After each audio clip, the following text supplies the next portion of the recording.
Côte d'Ivoire, les choses qui éloignent les oufouettistes peuvent les mener à la confrontation au bénéfice du PPACI. Pour plus d'informations sur ce sujet, retrouvez-nous après le générique. Mais avant de commencer, n'oubliez pas de vous abonner et d'activer la cloche de notification pour ne pas manquer nos prochaines vidéos. Bon visionnage.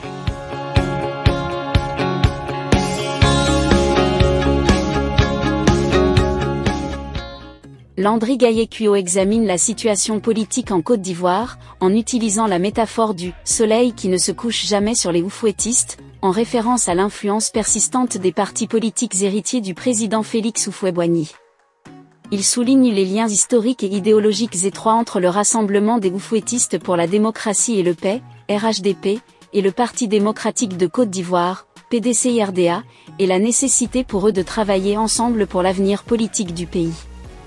Selon lui, les choses qui éloignent les oufouettistes peuvent suffire à les mener à la confrontation au bénéfice du PPACI. Au début du XXe siècle, l'Empire britannique régnait sur un cinquième de la population mondiale et un quart de la superficie totale de la planète. Pour nombre d'historiens, c'était le plus grand empire de l'histoire. Un espace politique impérial sur lequel le soleil ne se couche jamais. Cette locution exprimant l'ultra-domination ou l'influence hégémonique d'une puissance sur ses concurrentes, s'apparenterait, à bien des égards, à la situation politique que connaît la Côte d'Ivoire depuis le lundi 11 avril 2011. En effet, de cette date marquant la chute du régime du président Laurent Gbagbo, suite d'une crise post-électorale particulièrement violente, l'ordre, le débat et la compétition politique sont désormais tenus et animés par le RHDP et le PDCI-RDA. À la vérité, le RHDP et le PDCI-RDA partagent intimement le même ancrage historique et idéologique ainsi que l'idée de ce qu'est et doit devenir la Côte d'Ivoire. C'est donc de cette évidence que Tidjane Thiam, successeur d'Henri Konan Bédié à la présidence du PDCI-RDA, rappelle utilement aux siens que le RHDP et le PDCI-RDA, indifféremment de leurs statuts actuels et à venir, sont et demeurent des partis oufouettistes, ayant le devoir naturel d'œuvrer ensemble pour continuer à guider la Côte d'Ivoire sur le chemin du développement et de la paix. En réponse, Alassane Ouattara en qualité de président du RHDP déclare que le PDCI-RDA est, par excellence, le parti politique avec lequel le RHDP a des relations fortes, qui portent la même philosophie, la même vision pour la Côte d'Ivoire, c'est-à-dire stable et prospère. Pour finir de rassurer les siens et les opinions nationales et internationales, Alassane Ouattara en sa double qualité de président de la République et président du RHDP révèle: nous avons donc échangé pour faire en sorte que les choses se déroulent selon notre vision commune, la démocratie et la paix en Côte d'Ivoire. Il ressort de la rencontre du 11 mars 2024 les caractères d'une œuvre impressionniste révélant les rapports de puissance qui configurent la classe politique et préfigurent l'ordre politique ivoirien post-2025. De la chefferie de l'État à celle de l'opposition, les oufouettistes tiennent les principaux leviers du système politique national. Aussi influencent-ils le mouvement de l'histoire politique de la Côte d'Ivoire, d'autant plus de très nombreux Ivoiriens entrevoient soit le maintien du RHDP au pouvoir, soit une alternance politique et démocratique en faveur du PDCI-RDA. Plusieurs, nostalgiques de la puissante alliance politique de 2005 à 2018, appellent de tous leurs vœux à la constitution d'une coalition RHDP-PDCI-RDA, intégrant dans une moindre mesure le Front populaire ivoirien de Pascal Affi N'Guessan.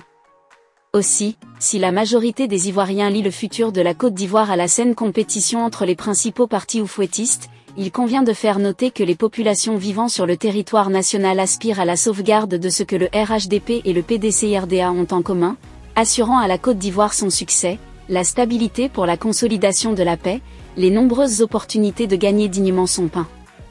Certes, une telle approche pourrait se voir opposer la contradiction. Toutefois, il sera fort malaisé de la tenir solidement au regard, notamment de l'examen de la situation des partis politiques, du profil de chacun des potentiels candidats à l'élection présidentielle à l'épreuve des défis de gouvernance et de développement du pays, de l'enthousiasme qu'ils suscitent respectivement auprès des populations, notamment des électeurs. Concrètement, l'ancienne majorité présidentielle conduite par le FPI a servi aux Ivoiriens près de 10 années de guerre de leadership et de légitimité, offrant au RHDP, coalition au pouvoir, l'opportunité d'opérer des percées électorales remarquables dont le RHDP d'Alassane Ouattara tire jusqu'à ce jour les bénéfices.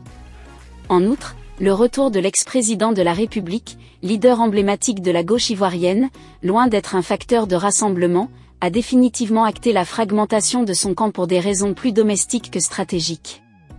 La situation fragile des micro-partis de gauche, la profonde déception engendrée chez de très nombreux militants et sympathisants, la perte de crédit de l'ensemble de ses leaders, l'appréciation peu flatteuse de la gouvernance de la Côte d'Ivoire sous Laurent Gbagbo comparativement aux performances réalisées sous Alassane Ouattara, ont été sanctionnés par le rejet de l'offre politique de gauche lors de l'élection des conseillers régionaux et municipaux de septembre 2023.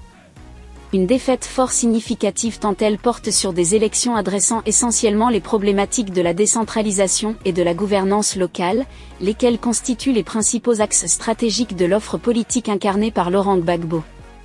Quoi qu'il en soit, même au pouvoir, la gauche et son leader n'ont jamais eu l'adhésion des Ivoiriens à leur vision de la Côte d'Ivoire.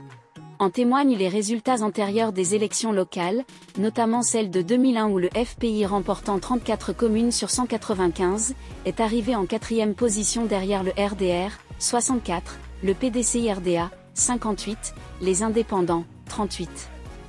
Les oufouettistes s'alternant au pouvoir d'État à l'issue de compétitions démocratiques saines, maintenant un cadre permanent de collaboration apaisé et constructif, serait la véritable cause commune sur laquelle œuvrent les leaders de la plus grande et puissante famille politique de Côte d'Ivoire.